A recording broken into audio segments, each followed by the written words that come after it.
أعوذ بالله من الشيطان الرجيم. بسم الله الرحمن الرحيم.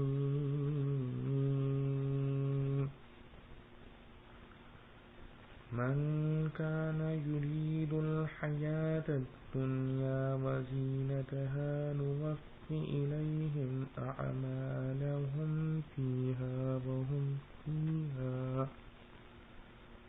وهم فيها لا يبخسون.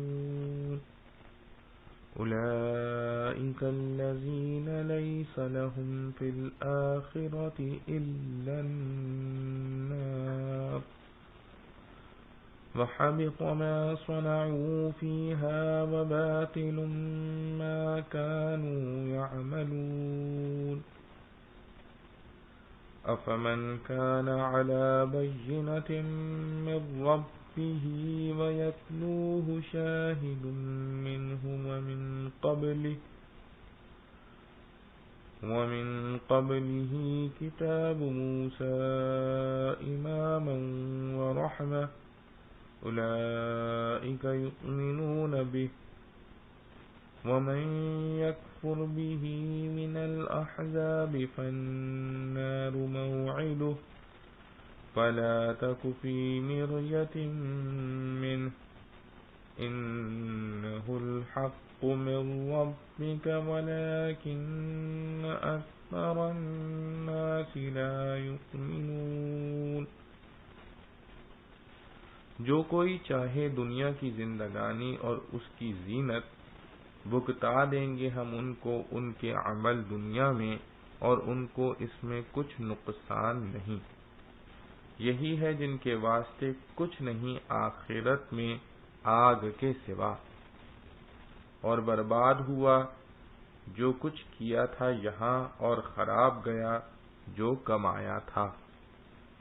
بھلا ایک شخص جو ہے صاف رستے پر اپنے رب کے اور اس کے ساتھ ساتھ ہے ایک گواہ اللہ کی طرف سے، اور اس سے پہلے گواہ تھی موسیٰ کی کتاب رستہ بتاتی اور بخشواتی، اوروں کے برابر ہے. یہی لوگ مانتے ہیں قرآن کو، اور جو کوئی منکر ہو اس سے سب فرقوں میں سے، سو دوزخ ہے ٹھکانہ اس کا، سو تو مت رہ شبے میں اس سے، بے شک وہ حق ہے تیرے رب کی طرف سے، اور پر بہت سے لوگ یقین نہیں کرتے. خلاصہ تفسیر: جو شخص اپنے اعمال خیر سے محض حیات دنیاوی کی منفعت اور اس کی رونق حاصل کرنا چاہتا ہے، جیسے شہرت و نیک نامی و جاہ، اور ثواب آخرت حاصل کرنے کی اس کی نیت نہ ہو، تو ہم ان لوگوں کے ان اعمال کی جزا ان کو دنیا ہی میں پورے طور سے بھگتا دیتے ہیں، اور ان کے لیے دنیا میں کچھ کمی نہیں ہوتی. یعنی دنیا ہی میں ان کے اعمال کے عوض ان کو نیک نامی اور صحت و فراغ، عیش و عشرت، اموال و اولاد عنایت کر دیا جاتا ہے، جبکہ ان کے اعمال کا اثر ان کے ازداد پر غالب ہو، اور اگر ازداد غالب ہوں تو پھر یہ اثر نہیں مرتب ہوتا. یہ تو دنیا میں ہوا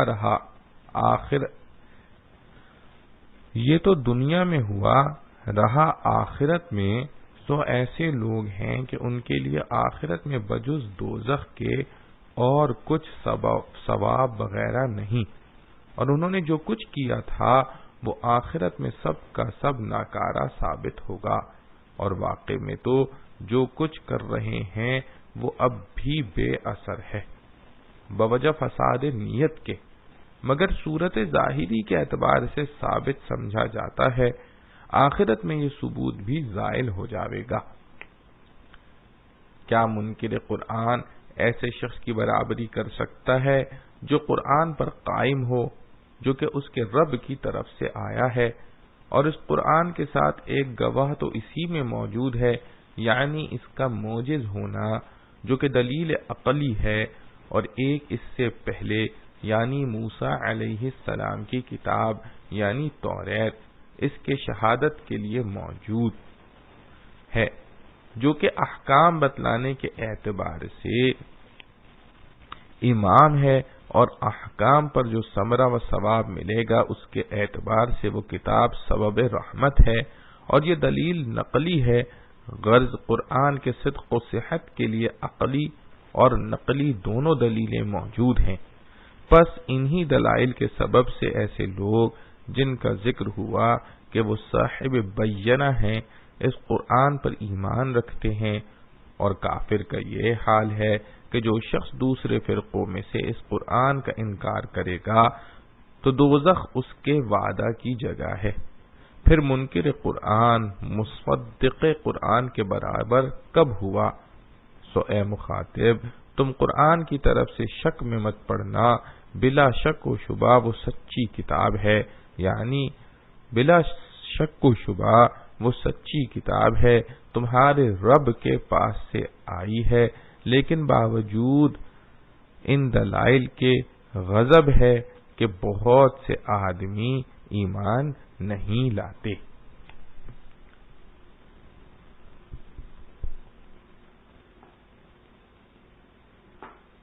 معارف و مسائل۔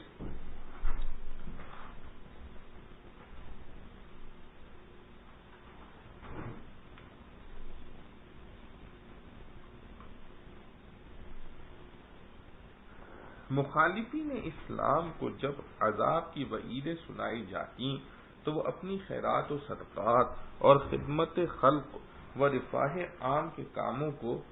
سند میں پیش کرتے تھے کہ ہم ایسے نیک کام کرتے ہیں، پھر ہم کو عذاب کیسا۔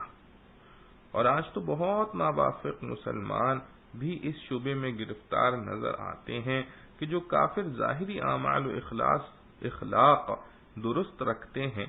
خلق خدا کی خدمت اور خیرات و صدقات کرتے ہیں، سڑکیں، پل، شفا خانے، پانی کی سبیلیں بناتے اور چلاتے ہیں، ان کو مسلمانوں سے اچھا جانتے ہیں۔ مذکورہ آیات میں سے پہلی آیت میں اس کا جواب دیا گیا ہے۔ خلاصہ جواب کا یہ ہے کہ ہر عمل کے مقبول اور باعث نجات آخرت ہونے کی پہلی شرط یہ ہے کہ وہ عمل اللہ کے لیے کیا گیا ہو، اور اللہ کے لیے کرنا وہی معتبر ہے جو اس کے رسول کے بتلائے ہوئے طریقے پر کیا گیا ہو۔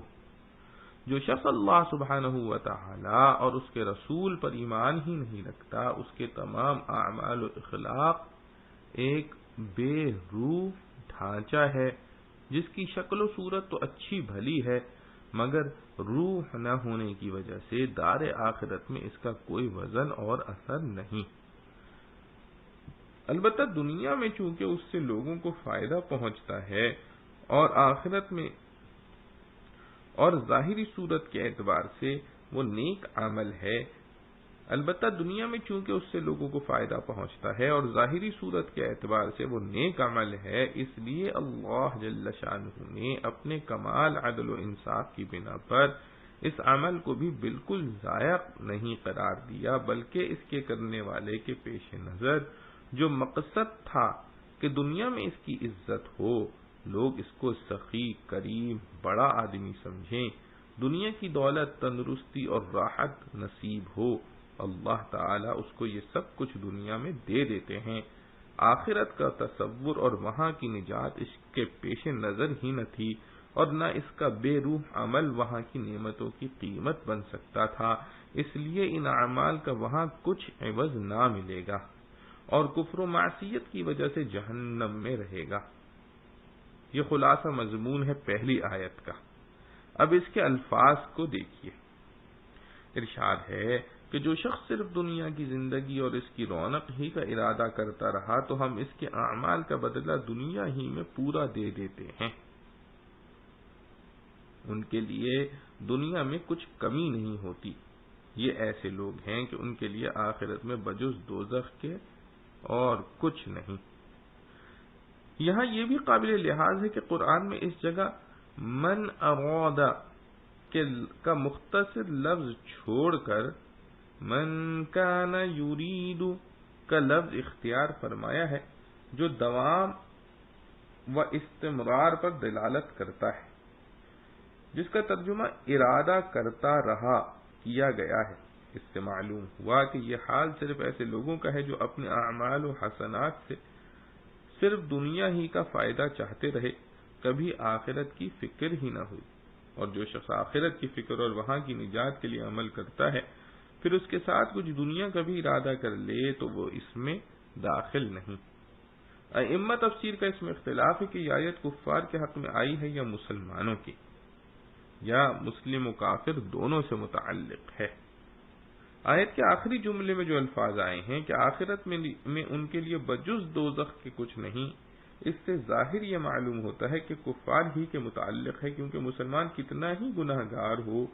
گناہوں کی سزا بھگتنے کے بعد آخر کار جنت میں جائے گا۔ اس لیے ضحاک وغیرہ مفسرین نے اس کو کفار ہی کے متعلق قرار دیا ہے،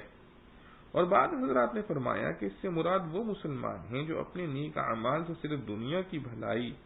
راحت، دولت، عزت کے طلبگار ہیں۔ نیک عمل اسی نیت سے کرتے ہیں کہ دنیا میں عزت و راحت ملے، اور مذکورہ جملے کا مطلب یہ ہے کہ جب تک اپنے اعمال بد کی سزا نہ بھگت لیں گے اس وقت تک ان کو بجز دوزخ کے کچھ نہ ملے گا۔ اور زیادہ راجح اور واضح بات یہ ہے کہ یہ آیت ان لوگوں سے متعلق ہے جو اپنے اعمال صالحہ کو صرف دنیا کے فوائد، دولت، عزت، صحت وغیرہ کی نیت سے کرتے ہیں، خواہ ایسا کرنے والے کافر ہوں جو آخرت کے قائل ہی نہیں، یا مسلمان ہوں جو زبان سے آخرت کے قائل ہیں مگر عمل میں اس کی فکر نہیں رکھتے، بلکہ ساری فکر دنیا ہی کے فوائد سے وابستہ رکھتے ہیں۔ حضرات مفسرین میں سے مجاہد، میمون بن مہران، معاویہ رضی اللہ عنہم نے اسی کو اختیار فرمایا ہے۔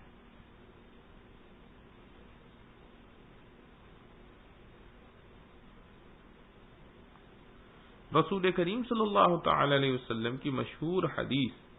انما الاعمال بالنیات سے بھی اس معنی کی تائید ہوتی ہے کہ جو شخص اپنے عمل میں جس چیز کی نیت کرتا ہے اس کو وہی ملتی ہے۔ جو دنیا کی نیت کرتا ہے اس کو دنیا ملتی ہے، جو آخرت کی نیت کرتا ہے آخرت ملتی ہے، جو دونوں کی نیت کرتا ہے اس کو دونوں ملتی ہیں۔ تمام اعمال کا مدار نیت پر ہونا ایک ایسا اصول ہے جو ہر ملت و مذہب میں تسلیم کیا گیا ہے۔ اسی لیے ایک حدیث میں ہے کہ قیامت کے روز ان لوگوں کو لایا جائے گا جو دنیا میں عبادت اس لیے کرتے تھے کہ لوگوں کی نظر میں ان کی عزت ہو۔ ان سے کہا جائے گا کہ تم نے نماز پڑھی، صدقہ خیرات کیا، جہاد کیا، قرآن کی تلاوت کی، مگر یہ سب اس نیت سے کیا کہ تم نمازی اور سخی اور غازی اور قاری کہلاؤ، تو جو تم چاہتے تھے وہ تمہیں مل گیا۔ دنیا میں تمہیں یہ خطابات مل چکے، اب یہاں تمہارے ان اعمال کا کوئی بدلہ نہیں، اور سب سے پہلے جہنم میں ان لوگوں کو ڈالا جائے گا۔ حضرت ابو ہریرہ رضی اللہ عنہ یہ حدیث نقل کر کے رو پڑے اور فرمایا کہ قرآن کریم کی آیت من کان یرید الحیات الدنیا وزینتها سے اس حدیث کی تصدیق ہوتی ہے۔ صحیح مسلم میں بروایت انس رضی اللہ عنہ منقول ہے کہ رسول اللہ صلی اللہ علیہ وسلم نے فرمایا کہ اللہ تعالی کسی پر ظلم نہیں کرتے۔ مومن جو نیک کام کرتا ہے اس کو دنیا میں بھی کچھ بدلہ ملتا ہے اور آخرت میں ثواب ملتا ہے، اور کافر چونکہ آخرت کی فکر ہی نہیں رکھتا اس لیے اس کا حساب دنیا ہی میں بھگتا دیا جاتا ہے۔ اس کے نیک اعمال کے بدلے میں دنیا کی دولت، عزت، صحت، راحت اس کو دے دی جاتی ہے، یہاں تک کہ جب وہ آخرت میں پہنچتا ہے تو اس کے پاس کچھ نہیں ہوتا جس کا معاوضہ وہاں پائے۔ تفسیر مظہری میں ہے کہ مومن اگرچہ دنیا کی فلاح کا بھی خواہش مند ہوتا ہے مگر آخرت کا ارادہ غالب رہتا ہے، اس لیے اس کو دنیا میں بقدر ضرورت ہی ملتا ہے اور بڑا معاوضہ آخرت میں پاتا ہے۔ حضرت فاروق اعظم رضی اللہ عنہ ایک مرتبہ حضرت صلی اللہ علیہ وسلم کے مکان پر حاضر ہوئے تو سارے گھر میں چند گنی چنی چیزوں کے سوا کچھ نہ دیکھا تو حضرت صلی اللہ علیہ وسلم سے عرض کیا کہ دعا فرمائیے کہ اللہ تعالی آپ کی امت کو بھی دنیا کی وسعت عطا فرماویں، کیونکہ ہم فارس و روم کو دیکھتے ہیں، وہ دنیا میں بڑی وسعت اور فراخی میں ہیں، حالانکہ وہ خدا تعالی کی عبادت نہیں کرتے۔ حضرت صلی اللہ علیہ وسلم تکیے سے کمر لگائے ہوئے تھے۔ حضرت عمر رضی اللہ عنہ کے یہ الفاظ سن کر سیدھے بیٹھ گئے اور فرمایا، اے عمر، تم اب تک اسی خیال میں پڑے ہو، یہ تو وہ لوگ ہیں جن کی نیکیوں کا بدلہ انہیں دنیا ہی میں دے دیا گیا ہے۔ جامع ترمذی اور مسند احمد میں بروایت انس رضی اللہ عنہ منقول ہے کہ رسول اللہ صلی اللہ علیہ وسلم نے فرمایا کہ جس شخص کی نیت اپنے اعمال میں طلب آخرت کی ہوتی ہے، اللہ تعالی دنیا میں اس کے دل کو غنی کر دیتے ہیں اور اس کی ضروریات کو پورا فرما دیتے ہیں، اور دنیا اس کے پاس ذلیل ہو کر آتی ہے۔ اور جس شخص کی نیت طلب دنیا کی ہوتی ہے تو اللہ تعالی محتاجی اس کے سامنے کر دیتے ہیں کہ اس کی حاجت کبھی پوری ہی نہیں ہوتی، کیونکہ ہویس دنیا اس کو چین سے نہیں بیٹھنے دیتی۔ ایک حاجت پوری ہونے سے پہلے دوسری حاجت سامنے آ جاتی ہے اور بے شمار فکریں اس کو لگ جاتی ہیں، اور ملتا صرف وہی ہے جو اللہ تعالی نے اس کے لیے لکھ دیا ہے۔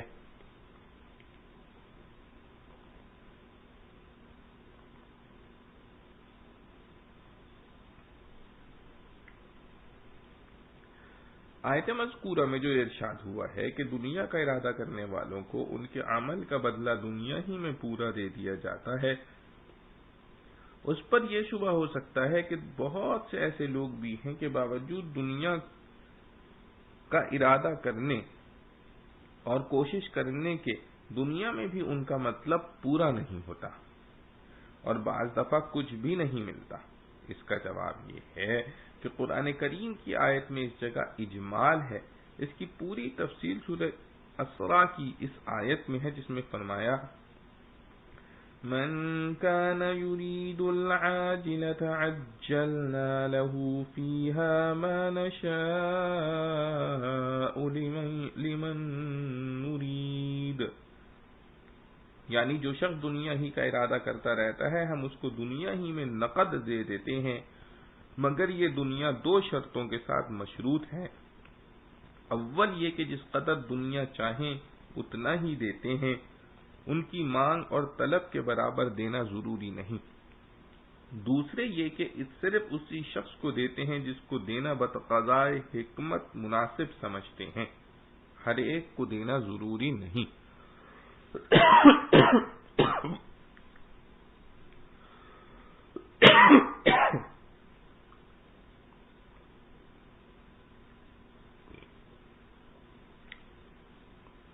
دوسری آیت میں نبی کریم صلی اللہ علیہ وسلم اور مؤمنین مخلصین کا حال ان لوگوں کے مقابلے میں پیش کیا گیا جن کا مبلغ علم اور منتہائی مقصود صرف دنیا ہے، تاکہ دنیا دیکھ لے کہ یہ دو گروہ برابر نہیں ہو سکتے۔ پھر ان کا یہ حال بیان کر کے رسول کریم صلی اللہ علیہ وسلم کی نبوت اور رسالت کا تمام عالم اسلام کے لیے قیامت تک عام ہونا، اور جو شخص آپ پر ایمان نہ لائے خواہ اعمال کچھ بھی کرے اس کا گمراہ اور جہنمی ہونا بیان فرمایا ہے۔ پہلے جملے میں فرمایا کہ منکر قرآن ایسے شخص کی برابری کر سکتا ہے کہ کیا منکر قرآن ایسے شخص کی برابری کر سکتا ہے جو قرآن پر قائم ہو، جو کہ اس کے رب کی طرف سے آیا ہے اور اس کے ساتھ ایک گواہ تو اسی میں موجود ہے، اور اس سے پہلے موسیٰ علیہ السلام کی کتاب گواہ ہے جو قابل اقتداء اور لوگوں کے لیے رحمت بنا کر بھیجی گئی تھی۔ اس آیت میں بینہ سے مراد قرآن ہے اور شاہد کے معنی میں ائمہ تفسیر کے مختلف اقوال ہیں۔ بیان القرآن میں حضرت تھانوی قدس سرہ نے اس کو اختیار کیا ہے کہ شاہد سے مراد وہ اعجاز قرآنی ہے جو خود قرآن میں موجود ہے۔ تو معنی یہ ہو گئے کہ وہ لوگ جو قرآن پر قائم ہیں اور ان کے پاس قرآن کی حقانیت کا ایک گواہ تو خود قرآن میں موجود ہے، یعنی اس کا اعجاز، اور دوسرا گواہ اس سے پہلے بصورت تورات آ چکا ہے، جو موسیٰ علیہ السلام کے لوگوں کے لیے قابل اقتداء اور رحمت حق کی حیثیت سے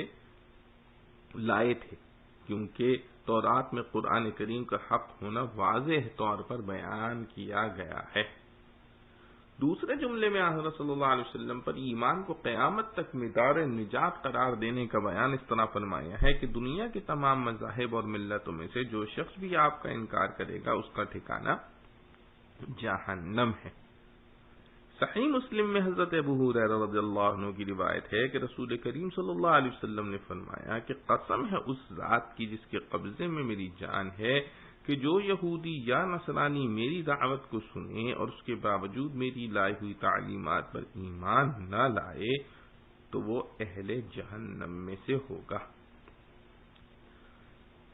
اس سے ان لوگوں کی غلط فہمی دور ہو جانی چاہیے جو بہت سے یہود و نصارہ یا دوسرے مذہب کے پیرووں کے بعض ظاہری اعمال کی بنا پر ان کو حق پر کہتے ہیں اور رسول کریم صلی اللہ علیہ وسلم اور قرآن پر ایمان کے بغیر صرف ظاہری اعمال کو نجات کے لیے کافی سمجھتے ہیں۔ یہ قرآن مجید کی آیت مذکورہ اور حدیث کی صحیح روایت سے کھلا تصادم ہے، والعیاذ باللہ۔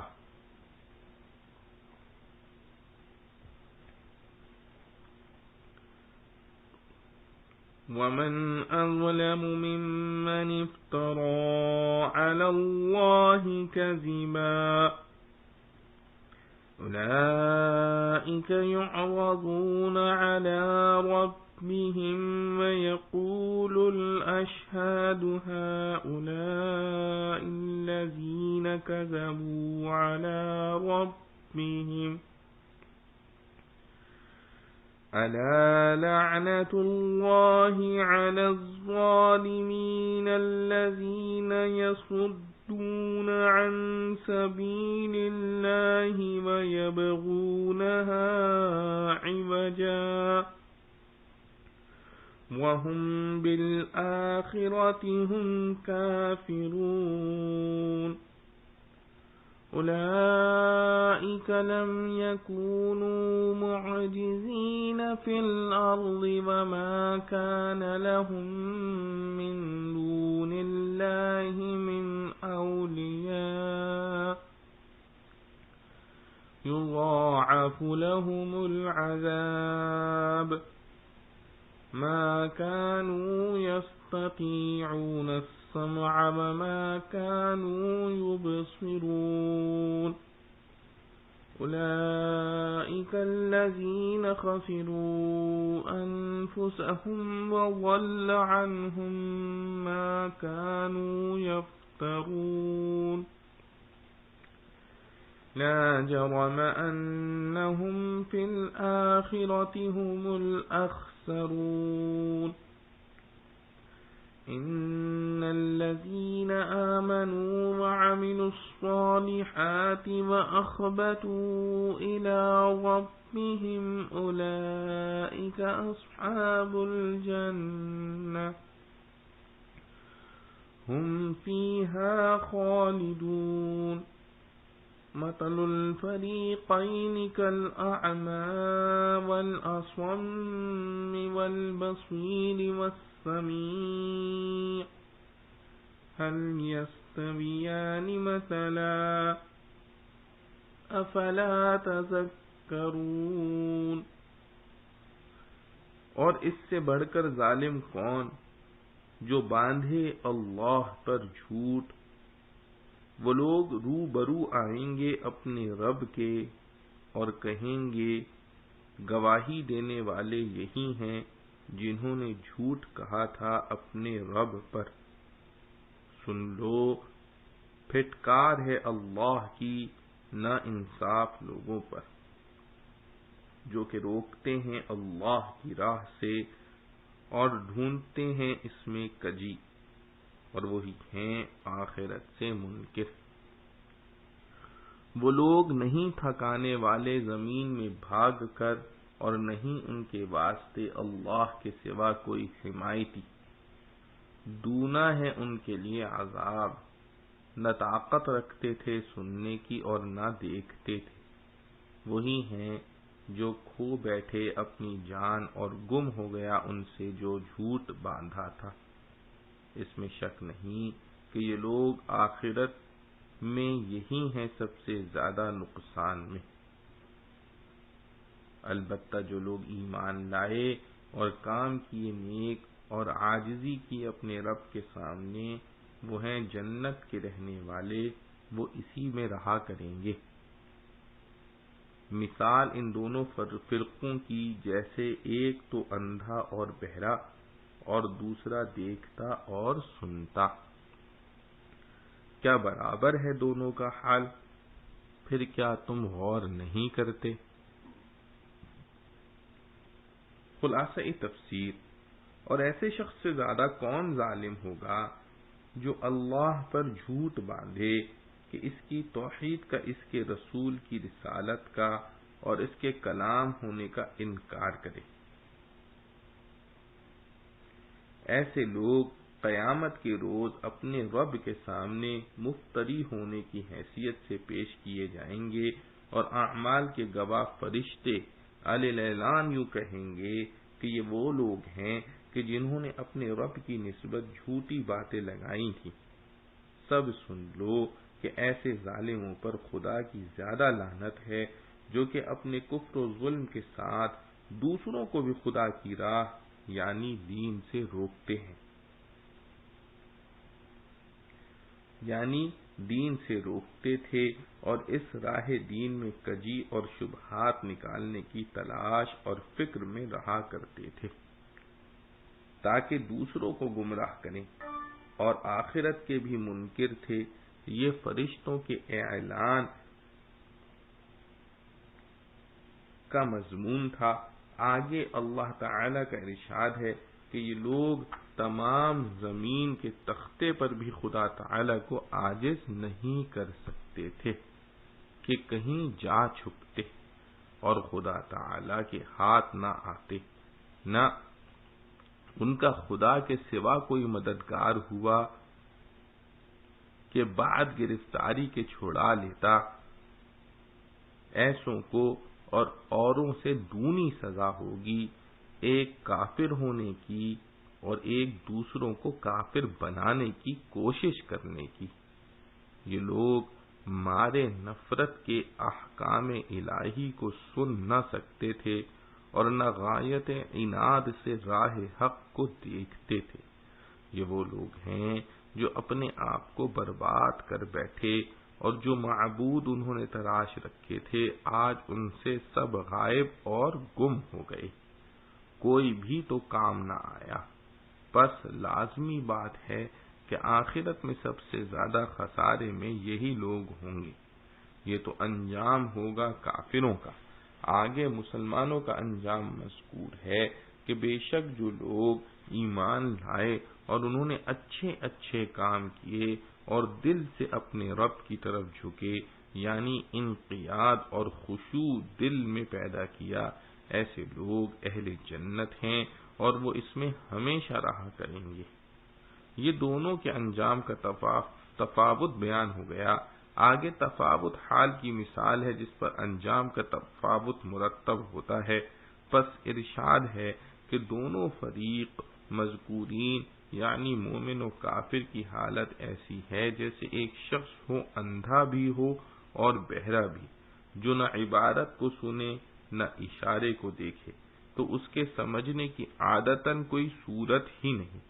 اور ایک شخص ہو جو دیکھتا بھی ہو اور سنتا بھی ہو، اس کو سمجھنا بہت آسان ہو۔ کیا یہ دونوں شخص حالت میں برابر ہیں؟ ہرگز نہیں۔ یہی حالت کافر اور مسلمان کی ہے کہ وہ ہدایت سے بہت دور ہے اور یہ ہدایت سے موصوف ہے۔ کیا تم اس فرق کو سمجھتے نہیں؟ ان دونوں میں فرق بدیہی ہے، اس میں شبے کی گنجائش نہیں۔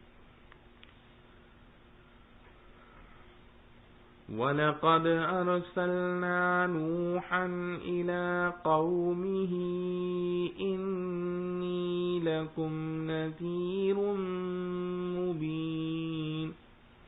أَلَّا تَعْبُدُوا إِلَّا اللَّهَ إِنِّي أَخَافُ عَلَيْكُمْ عَذَابَ يَوْمٍ أَلِيمٍ فَقَالَ الْمَلَأُ الَّذِينَ كَفَرُوا مِنْ قَوْمِهِ مَا نَرَاكَ إِلَّا بَشَرًا مِثْلَنَا وَمَا نَرَاكَ اتَّبَعَكَ إِلَّا الَّذِينَ هُمْ أَرَاذِلُنَا بَادِيَ الرَّأْيِ وَمَا نَرَىٰ لَكُمْ عَلَيْنَا مِنْ فَضْلٍ بَلْ نَظُنُّكُمْ كَاذِبِينَ قَالَ يَا قَوْمِ أَرَأَيْتُمْ إِن كُنتُ عَلَىٰ بَيِّنَةٍ مِّن رَّبِّي وَآتَانِي رَحْمَةً مِّنْ عِندِهِ فَعُمِّيَتْ عَلَيْكُمْ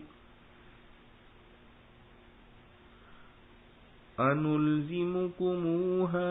وَأَنتُمْ لَهَا كَارِهُونَ وَيَا قَوْمِ لَا أَسْأَلُكُمْ عَلَيْهِ مَالًا إِنْ أَجْرِيَ إِلَّا عَلَى اللَّهِ وَمَا أَنَا بِطَارِدِ الَّذِينَ آمَنُوا إِنَّهُمْ مُلَاقُو رَبِّهِمْ وَلَكِنِّي أَرَاكُمْ قَوْمًا تَجْهَلُونَ وَيَا قَوْمِ مَن يَنصُرُنِي مِنَ اللَّهِ إِن طَرَدتُّهُمْ أَفَلَا تَذَكَّرُونَ وَلَا أَقُولُ لَكُمْ عِندِي خَزَائِنُ اللَّهِ وَلَا أَعْلَمُ الْغَيْبَ وَلَا أَقُولُ إِنِّي مَلَكٌ ولا أقول للذين تزدري أعينكم لن يؤتيهم الله خيرا الله أعلم بما في أنفسهم إني إذا لمن الظالمين قالوا يا نوح قد جادلتنا فأكثرت جدالنا فأتنا بما تعدنا إن كنت من الصادقين قال إنما يأتيكم به الله إن شاء وما أنتم بمعجزين ولا ينفعكم نصحي إن أردت أن أنصح لكم إن كان الله يريد أن يغويكم هو ربكم وإليه ترجعون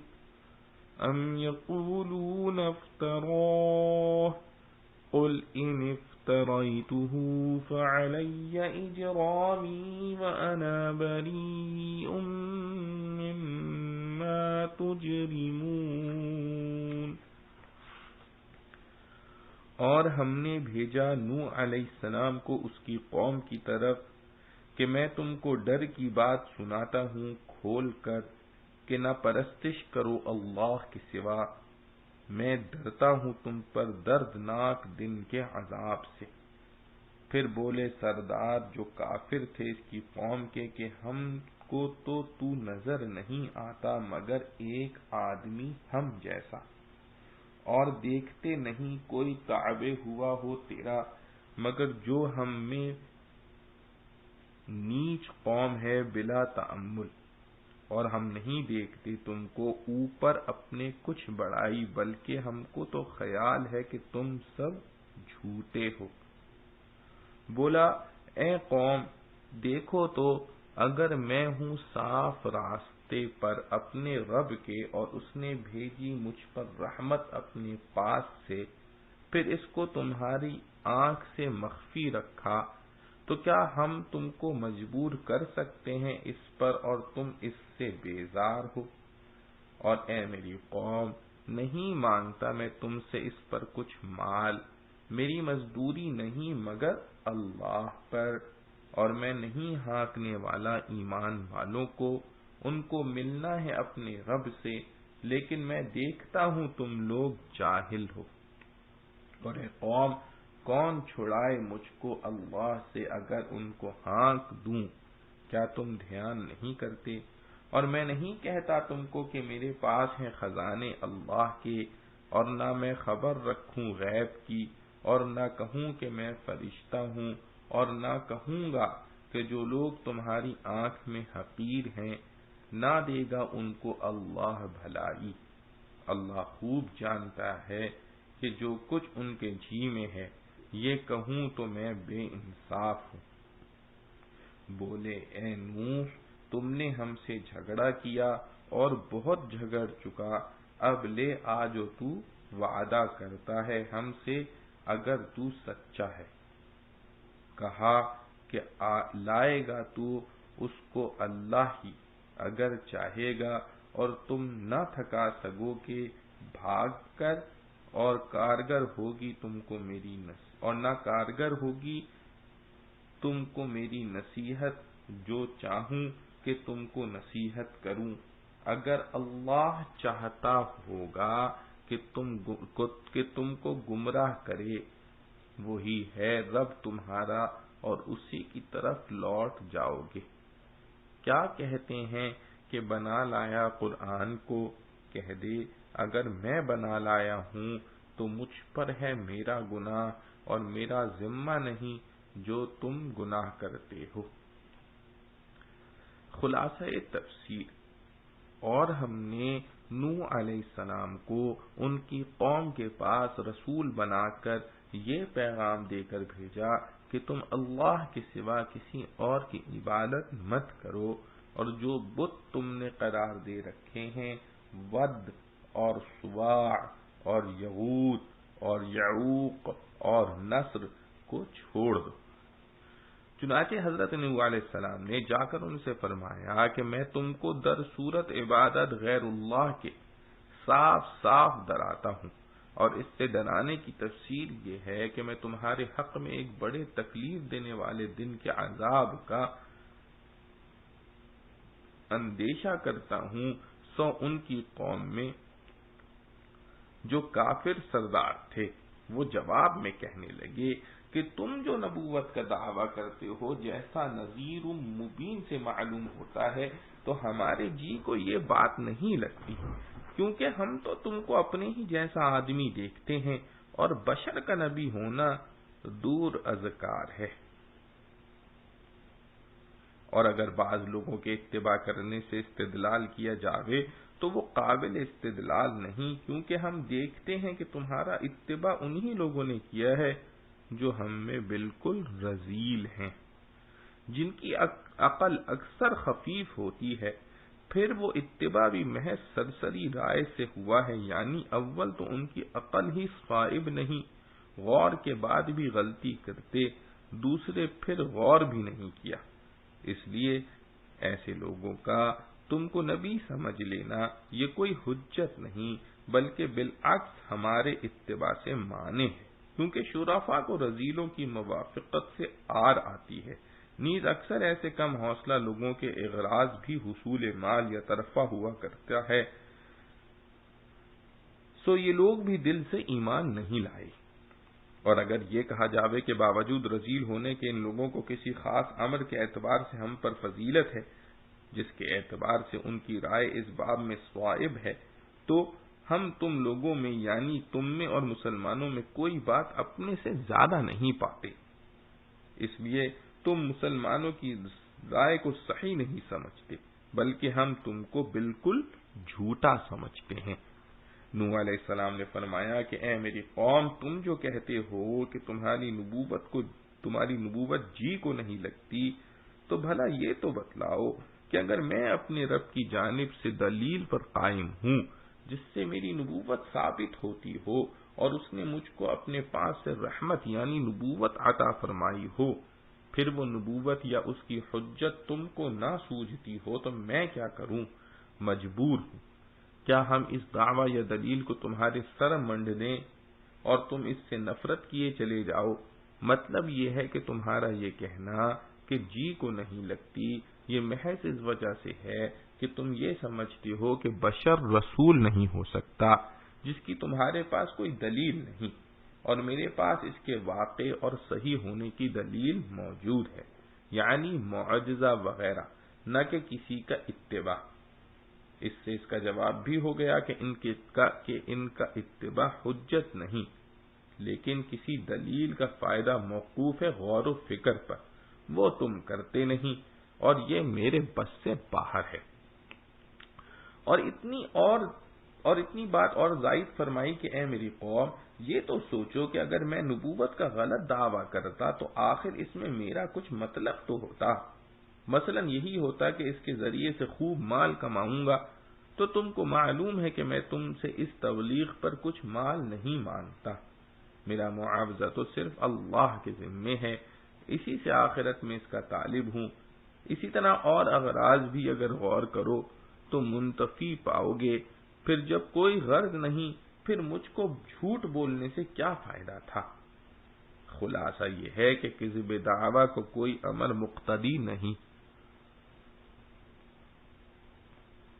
اور صدق دعویٰ پر دلیل قائم ہے، پھر نبوت میں کیا شبہ ہو سکتا ہے؟ اور تم جو اتباع ارذال کو اپنے اتباع سے معنی بتلاتے ہو اور صراحتاً یا دلالتاً یہ چاہتے ہو کہ میں ان کو اپنے پاس سے نکال دوں، سو میں تو ان ایمان والوں کو نکالتا نہیں، کیونکہ یہ لوگ اپنے رب کے پاس عزت و مقبولیت کے ساتھ جانے والے ہیں، اور بھلا کوئی شخص مقدمان شاہی کو نکالا کرتا ہے؟ اور اس سے اس کا بھی جواب ہو گیا کہ یہ لوگ دل سے ایمان نہیں لائے، لیکن واقعی میں تم لوگوں کو دیکھتا ہوں کہ خواہ مخواہ کی جہالت کر رہے ہو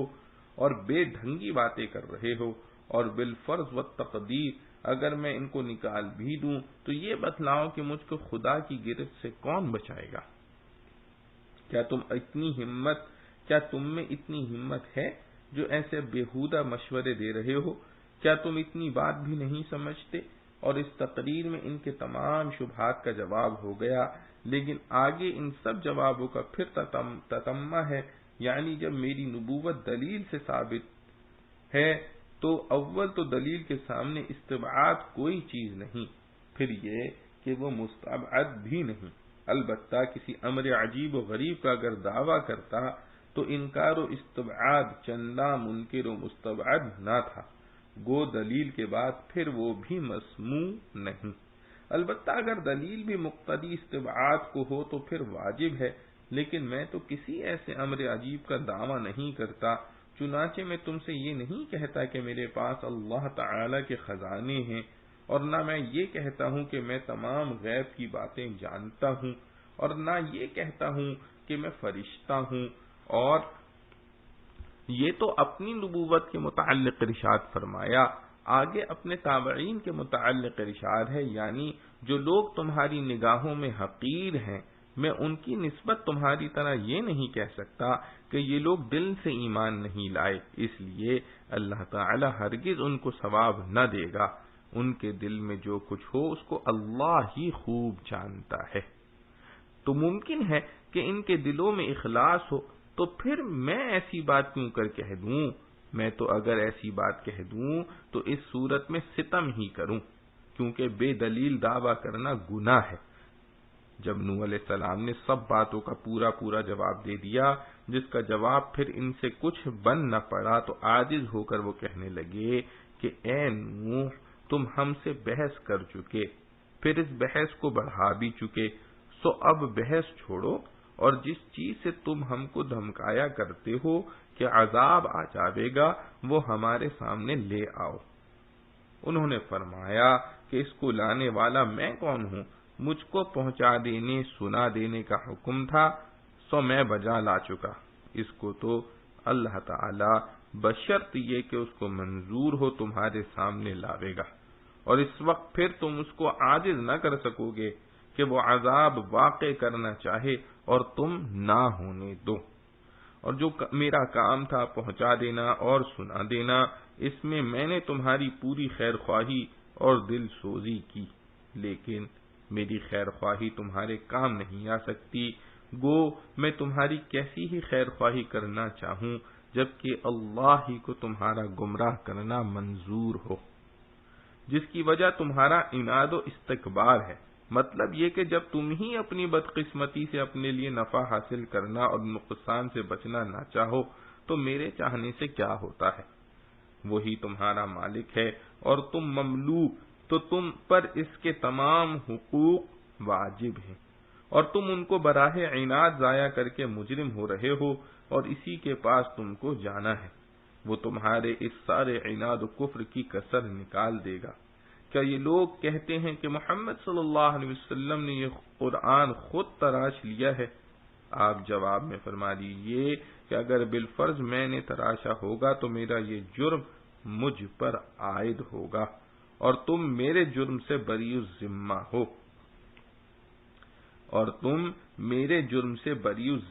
ہوگے، اور اگر تم نے یہ دعویٰ تراشا ہوگا یعنی مجھ پر بہتان لگایا ہوگا تو تمہارا یہ جرم تم پر عائد ہوگا، اور میں تمہارے اس جرم سے بری الذمہ رہوں گا۔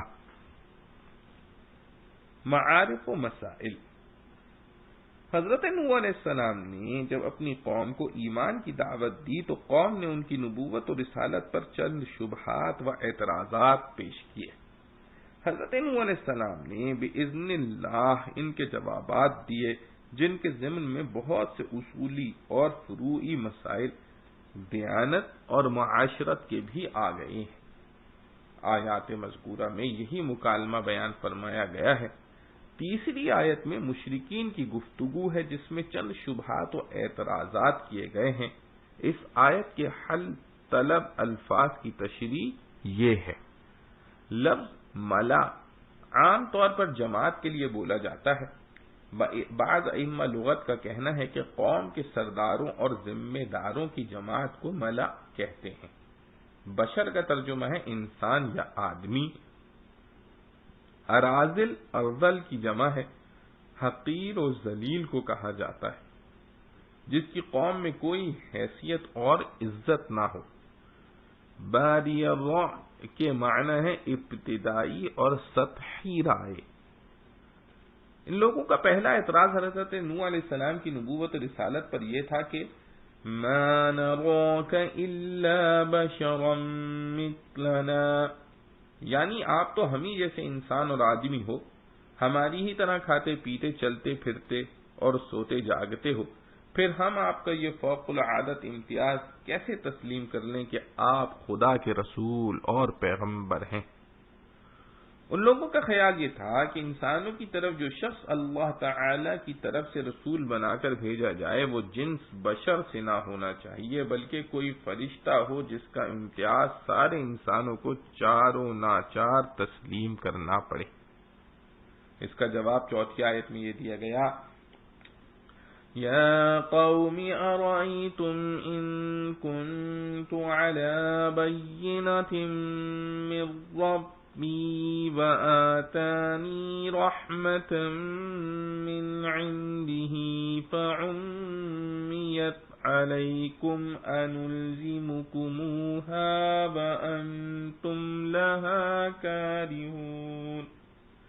اس میں بتلایا گیا کہ رسول کا بشر یا آدمی ہونا تو نبوت و رسالت کے منافی نہیں، بلکہ غور کرو تو یہی ضروری ہے کہ آدمیوں کا رسول آدمی ہونا چاہیے تاکہ آدمیوں کو اس سے دین سیکھنا آسان ہو۔ انسان اور فرشتے کے مزاج میں زمین آسمان کا تفاوت ہے۔ اگر فرشتے کو رسول بنا کر بھیج دیا جاتا تو انسانوں کو اس سے دین سیکھنا سخت مشکل ہو جاتا، کیونکہ فرشتے کو نہ تو بھوک لگتی ہے، نہ پیاس، نہ نیند آتی ہے، نہ تکان ہوتا ہے، نہ اس کو انسانی ضروریت و حوائج پیش آتی ہیں۔ وہ انسانوں کی اس کمزوری کا احساس کیسے کرتا اور بغیر اس احساس کے انسان عمل میں اس کا اتباع کیسے کرتے؟ یہ مضمون قرآن کی دوسری آیتوں میں صراحتاً اور اشارتاً کئی جگہ آ چکا ہے۔ یہاں اس کا ذکر کرنے کے بجائے یہ بتلایا کہ اگر عقل سے کام لو تو رسول و پیغمبر کے لیے یہ تو ضروری نہیں کہ وہ آدمی نہ ہو، ہاں یہ ضروری ہے کہ اللہ تعالی کی طرف سے کوئی بینہ اور حجت اس کے ساتھ ہو جس کو دیکھ کر لوگوں کو یہ تسلیم کرنا آسان ہو جائے کہ یہ خدا ہی کی طرف سے بھیجا ہوا رسول ہے۔ وہ بینہ اور حجت عام لوگوں کے لیے انبیاء علیہ السلام کے معجزات ہوتے ہیں۔ اسی لیے نوح علیہ السلام نے فرمایا کہ میں اپنے ساتھ اللہ کی طرف سے بینہ اور حجت اور رحمت لے کر آیا ہوں، تم اس کو دیکھتے اور غور کرتے تو انکار نہ کرتے، مگر تمہارے انکار و عناد نے تمہاری نگاہوں کو اس سے اندھا کر دیا اور تم انکار کر بیٹھے اور اپنی ضد پر جم گئے۔ مگر خدا تعالیٰ کی یہ رحمت جو پیغمبر کے ذریعے آتی ہے ایسی چیز نہیں کہ زبردستی لوگوں کے سر ڈال دی جائے جب تک وہ خود اس کی طرف رغبت نہ کریں۔ اس میں اشارہ پایا گیا کہ دولت ایمان جو میں لے کر آیا ہوں اگر میرا بس چلتا تو تمہارے انکار اور ضد کے باوجود تمہیں دے ہی دیتا، مگر یہ قانون قدرت کے خلاف ہے۔ یہ نعمت زبردستی کسی کے سر نہیں ڈالی جا سکتی۔ اس سے یہ بھی ثابت ہو گیا کہ زبردستی کسی کو مومن یا مسلمان بنانا کسی دور نبوت میں جائز نہیں رکھا گیا۔ بزور شمشیر اسلام پھیلانے کا سفید جھوٹ گھڑنے والے خود بھی اس حقیقت سے بے خبر نہیں، مگر ایک بات ہے جو ناوافقوں کے دلوں میں تردد پیدا کرنے کے لیے چلتی کی جاتی ہے۔ اس کے ضمن میں اس کی وجہ بھی سمجھی گئی کہ فرشتے کو رسول کیوں نہیں بنایا گیا۔ وجہ یہ ہے کہ فرشتہ جو ما فوق العادت قوت و طاقت رکھتا ہے اور اپنے وجود کی ہر حیثیت میں انسان سے ممتاز ہے، اس کو دیکھ کر ایمان لانا تو ایک جبری عمل ہو جاتا۔ کس کی مجال تھی کہ فرشتے کے سامنے وہ حد دھرمی کرتا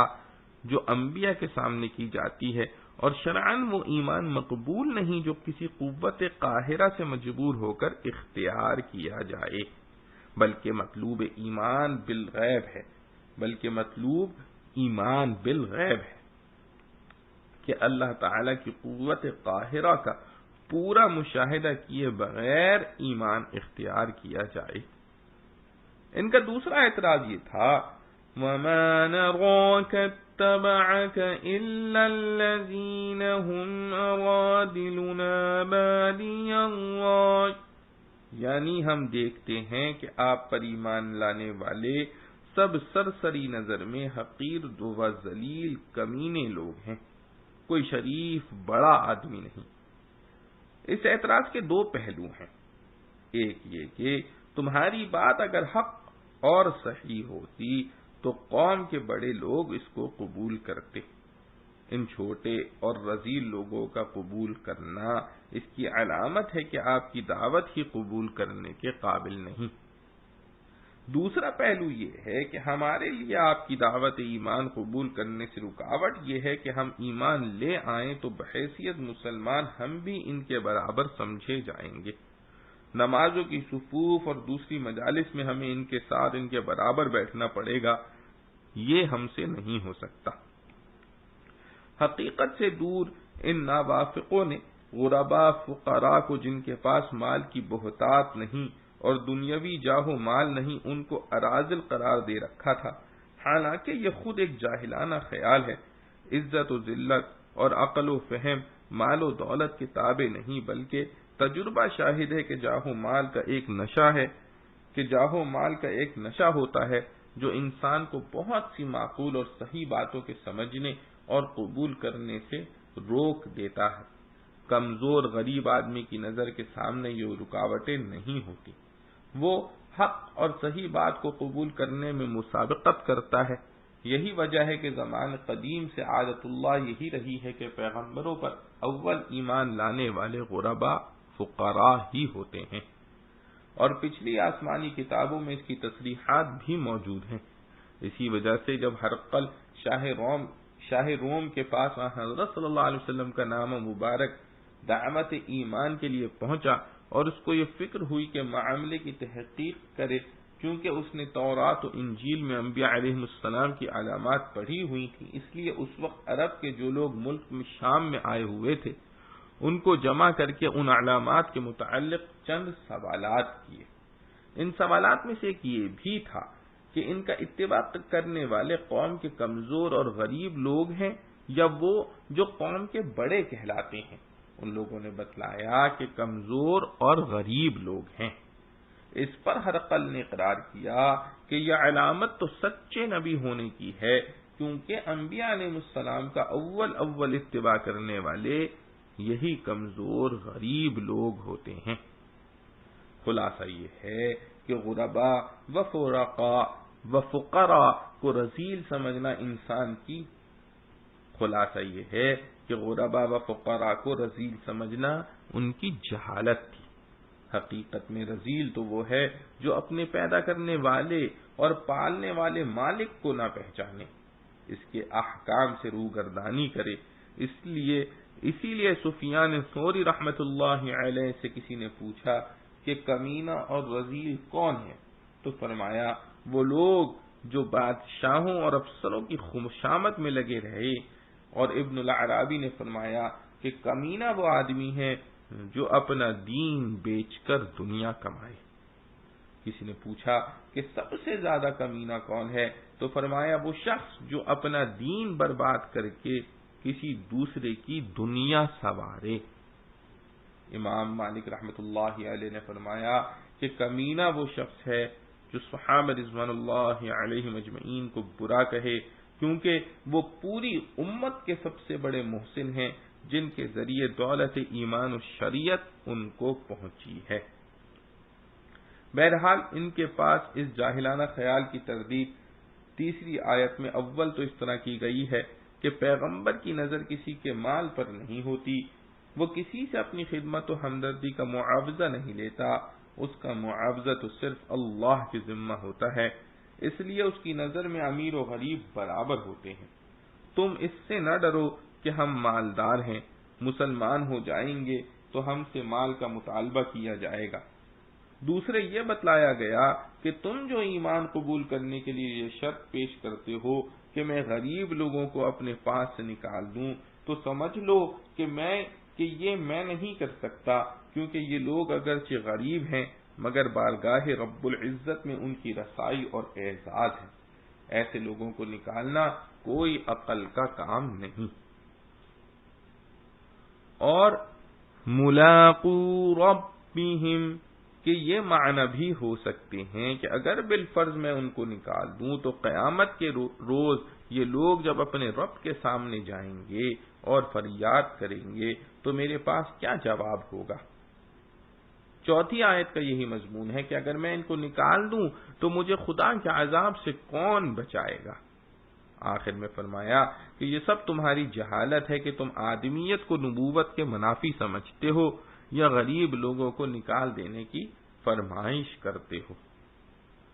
پانچویں آیت میں حضرت نوح علیہ السلام کی وہ تقریر نقل کی گئی ہے جو انہوں نے اپنی قوم کے سب اعتراضات سننے کے بعد ان کو کچھ اصولی ہدایات دینے کے لیے ارشاد فرمائی، جس میں بتلایا گیا ہے کہ نبوت اور رسالت کے لیے وہ چیزیں ضروری نہیں جو تم نے سمجھ رکھی ہیں۔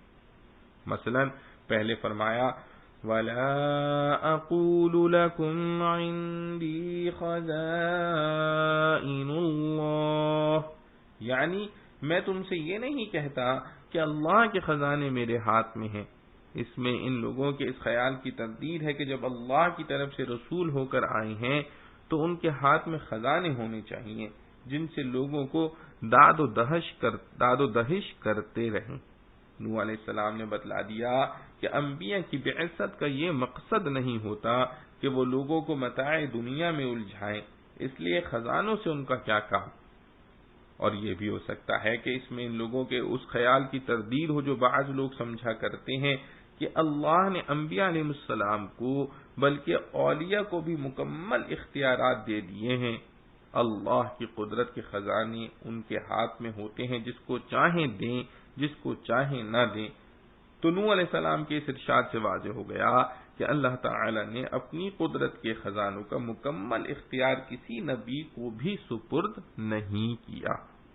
اولیاء کا تو کیا ذکر ہے، البتہ اللہ تعالی ان کی دعائیں اور خواہشیں اپنی قدرت سے پوری فرما دیتے ہیں۔ دوسرے فرمایا وَلَا أَعْلَمُ الْغَيْبَ، ان جاہلوں کا یہ بھی خیال تھا کہ جو شخص خدا تعالیٰ کا رسول ہو وہ عالم الغیب بھی ہونا چاہیے۔ اس جملے نے واضح کر دیا کہ نبوت و رسالت علم غیب کی مقتضا نہیں۔ اس جملے نے واضح کر دیا کہ نبوت و رسالت علم غیب کی مقتضی نہیں، اور کیسے ہوتی جبکہ علم غیب حق تعالی کی خصوصی صفت ہے جس میں کوئی نبی یا فرشتہ شریک نہیں ہو سکتا۔ ہاں اللہ تعالی اپنے پیغمبروں میں سے جس کو چاہتے ہیں جتنا چاہتے ہیں غیب کے اسرار پر مطلع کر دیتے ہیں، مگر اس کی وجہ سے ان کو عالم الغیب کہنا درست نہیں ہوتا، کیونکہ ان کے اختیار میں نہیں ہوتا کہ جس غیب کو چاہیں معلوم کر لیں۔ تیسری بات یہ فرمائی وَلَا أَقُولُ إِنِّي مَلَكٌ، یعنی میں تم سے یہ بھی نہیں کہتا کہ میں فرشتہ ہوں۔ اس میں ان کے اس خیال کی تردید ہو گئی کہ رسول کوئی فرشتہ ہونا چاہیے۔ چوتھی بات یہ ارشاد فرمائی کہ تمہاری نظریں جن غریب بے سرمایہ لوگوں کو حقیر و ذلیل دیکھتی ہیں، میں تمہاری طرح یہ نہیں کہہ سکتا کہ اللہ تعالیٰ ان کو کوئی خیر اور بھلائی نہ دے گا، کیونکہ خیر اور بھلائی کا تعلق مال و دولت سے نہیں بلکہ انسان کے قلب سے ہے، اور دلوں کا حال اللہ تعالیٰ ہی جانتے ہیں کہ کس کا قلب خیر و صلاح کے قابل ہے کس کا نہیں۔ پھر فرمایا اگر میں بھی تمہاری طرح ان کو حقیر و ذلیل کہنے لگوں تو میں بھی ظالم ہو جاؤں گا۔ اللہ رب العزت سے دعا ہے کہ جو کچھ پڑھا سنا گیا ہم اس پر عمل کرنے کی توفیق نصیب فرمائے اور سمجھ نصیب فرمائے۔ وآخر دعوانا ان الحمد للہ رب العالمین۔ سبحان ربك رب العزة عما يصفون وسلام على المرسلين والحمد لله رب العالمين۔